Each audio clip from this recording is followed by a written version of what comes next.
The sun was dipping below the horizon, painting the sky in bruised purples and burnt oranges, as I pulled the final cardboard box from the bed of my truck. This was it, the culmination of 5 years of grueling overtime shifts and frugal living. I was finally a homeowner in the prestigious, manicured neighborhood of Willow Creek Estates. The air smelled of freshly mowed grass and expensive mulch. It felt like peace, or at least it was supposed to. As I balanced the heavy box against my hip, I noticed a movement across the street. A woman stood on her pristine lawn, arms folded tightly across her chest. She wore a crisp white polo, shirt and khaki slacks that looked like they had been ironed with a ruler. Even from 50 feet away, I could feel her eyes boring into me, scanning my faded jeans and the slightly dented tailgate of my truck. I gave a friendly wave. She didn't wave back. She simply pulled a small notebook from her pocket, scribbled something down, and retreated into her house like a turtle withdrawing into its shell. "Welcome to the neighborhood, Elias," I muttered to myself, shifting the box. She probably just loves her stationery. The first week was a whirlwind of unpacking. I met my next-door neighbor, Marcus, a retired high school teacher with a penchant for gardening and a gentle soul. He was the one who gave me the heads up. "That's Lydia," Marcus whispered over the fence as he pruned his roses. "She's the president of the Homeowners Association. She's thorough. Some call her the guardian of the curb. But most of us just try to stay out of her line of sight. She's lived here since the place was built, and she thinks any change is an act of war." I laughed it off.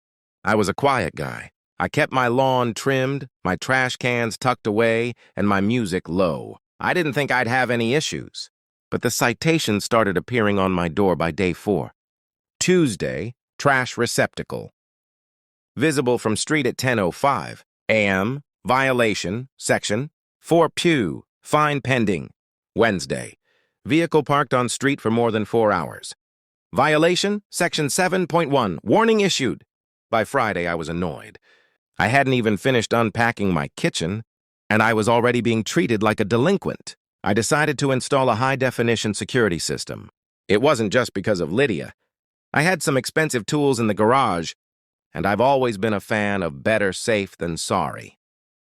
I mounted a sleek 4K camera above my garage door and another by the front porch. They were subtle, but they captured everything in wide-angle clarity. The confrontation happened on a Saturday morning.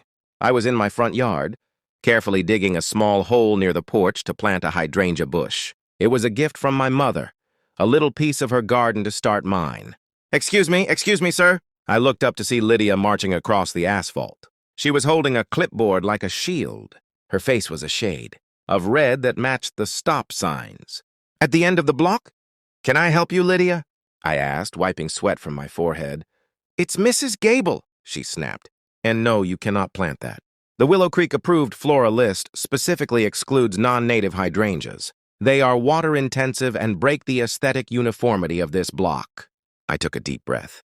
"Mrs. Gable, it's one small bush. It's tucked right against the house. It's not even visible from the street unless you're standing in my driveway. The rules are the rules," she shrieked, her voice reaching a pitch that made Marcus's dog bark 3 houses down. "You young people move in here and think you can turn this place into a jungle. First it's a bush, then it's a purple front door, and before we know it, property values are in the gutter. Dig it up now." "I'm not digging it up," I said firmly. I checked the bylaws I signed at closing. The flora list is a guideline for common areas, not private garden beds. Now, if you'll excuse me, I have work to do. I turned my back to her. It was a mistake. I heard a sharp gasp and then the sound of heels clicking rapidly on my driveway. "How dare you turn your back on me?" she screamed. I felt a sharp tug on my shoulder. I stumbled back, surprised by her aggression. She was trying to grab my shovel. We struggled for a second, not a violent fight, but a clumsy, heated tug of war. "Let go, Lydia," I yelled. She let go, but she did it with a theatrical flourish. She threw herself backward, landing hard on the grass, and began to scream at the top of her lungs. "Assault! Help! He's attacking me! Police, help!" I stood there, shovel in hand, completely paralyzed. Marcus poked his head over the fence, eyes wide. Other neighbors began opening their front doors. Lydia was rolling on the ground, clutching her arm and wailing like she'd been struck by a car. "I'm calling the police," she yelled, pulling her phone out with, surprising speed for someone who was supposedly in agony. 10 minutes later, 2 patrol cars pulled up. Officer Miller and Officer Chen stepped out looking weary. They clearly knew Lydia. "Mrs. Gable, what happened?" Officer Miller asked, kneeling beside her. Lydia was sobbing. Actual tears were streaming down her face.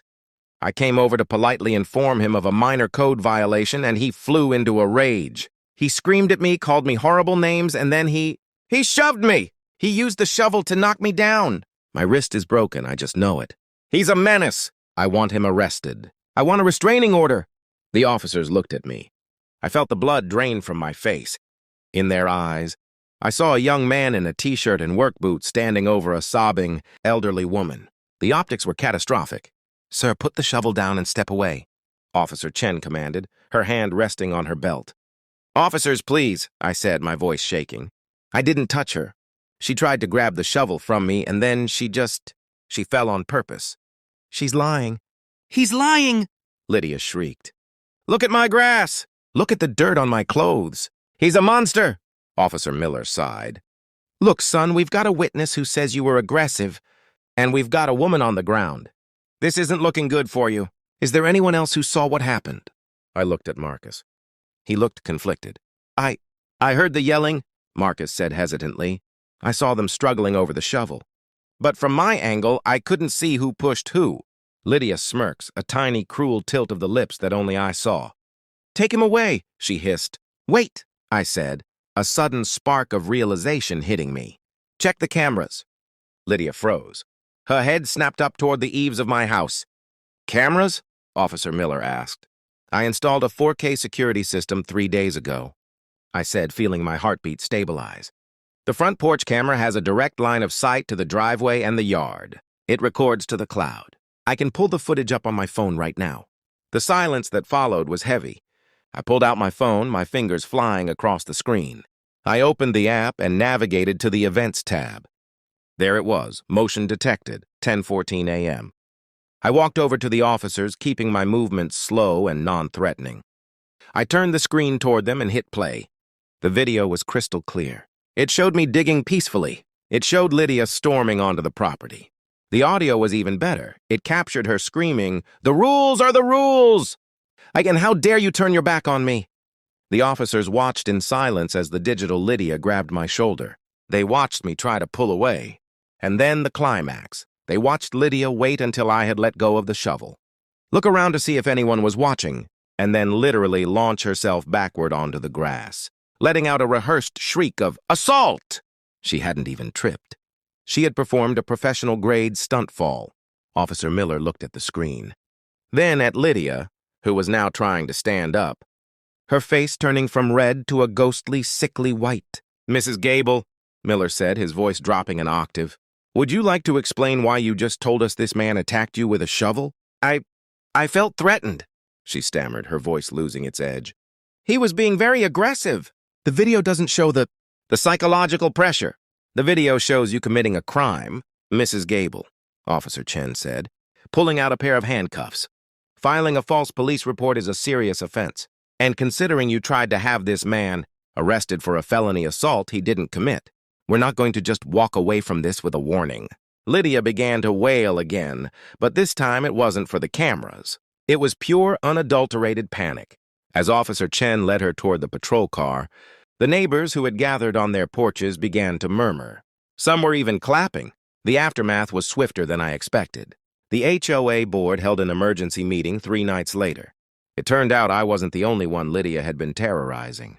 I was just the first one with the digital receipts to prove her malice.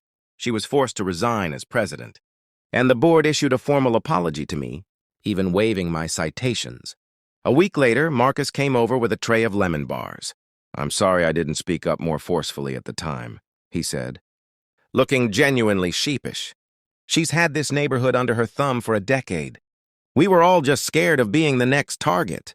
"It's okay, Marcus," I said, taking a bar. "I think the neighborhood is going to be a lot quieter now." I looked over at my front porch. The hydrangea bush was planted, its blue petals vibrant against the white siding of my new home. It was thriving. I had moved into my new home looking for a fresh start. I found a battle I didn't ask for, but I also found my voice and the power of a well-placed lens. As I watched the sunset from my porch swing, I realized that a house isn't just made of bricks and mortar. It's made of the peace you're willing to defend. Lydia was gone. The hydrangea was blooming. And for the first time since I signed the deed, I truly felt like I was home. Would you like me to write a follow-up scene describing the first Lydia-free HOA meeting?